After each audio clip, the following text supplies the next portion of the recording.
mereka. Dan pada saat itu tim SAR udah nyampe tuh, Wak. Dan kedatangan mereka ini membuat semua orang berharap Afu dapat ditemukan pada saat itu juga. Iya kan?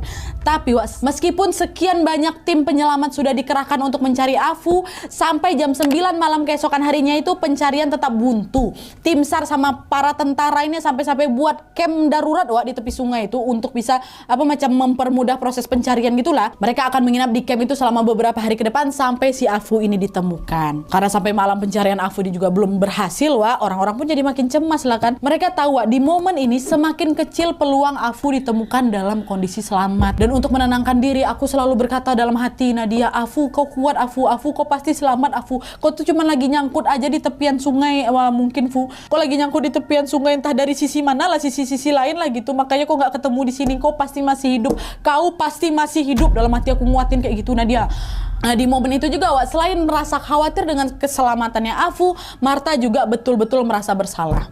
Kenapa? Kalian ingat kan tadi di awal apa aku cerita, ha? Waktu si Afu bilang dia nggak diizinin pergi sama mamanya, terus Marta jawab apa? Awas jangan sampai lewat kau, katanya.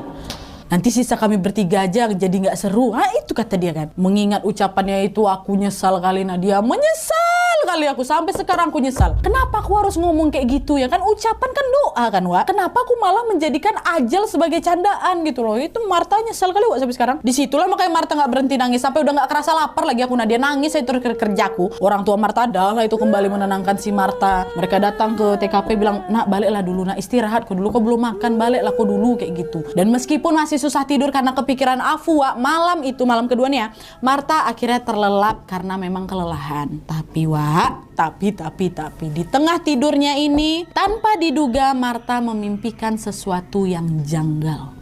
Kalian tahu? Malam itu Marta bermimpi seperti ada yang mengetuk pintu rumahnya, Wak. Tapi anehnya ketukan itu selalu terdengar sebanyak 5 kali. Hening. Nanti nggak lama kemudian suara itu muncul lagi. Hening. Kayak gitu, Wak. Jadi setelah terdengar sebanyak 5 ketukan, tok tok tok tok tok tok, hening. Abis itu tok tok tok tok tok, hening lagi kayak gitu terus, Wak, berulang-ulang. Yang diketuk tuh 5 kali aja. Nah, waktu itu Marta mengira ketukan itu berasal dari pasien yang memang lagi datang berobat. Kebetulan kedua orang tuanya si Marta ini punya klinik di rumah, Wak. Ada memang ruangan berobat di sana, ada juga ruangan bersalin. Bagi Marta, Wak, udah biasa tuh ada pasien datang dini hari itu udah biasa kali, apalagi pasien ibu hamil yang bisa aja tiba-tiba kontraksi ya kan. Nah, karena si Marta juga masih kecapean, Marta akhirnya memilih untuk tidur balik nih, Wak. Nah, besok paginya barulah Marta nanya ke mamanya, Mama, semalam siapa pasien datang subuh-subuh, Mah? Hah? Pasien? Gak ada siapa-siapa.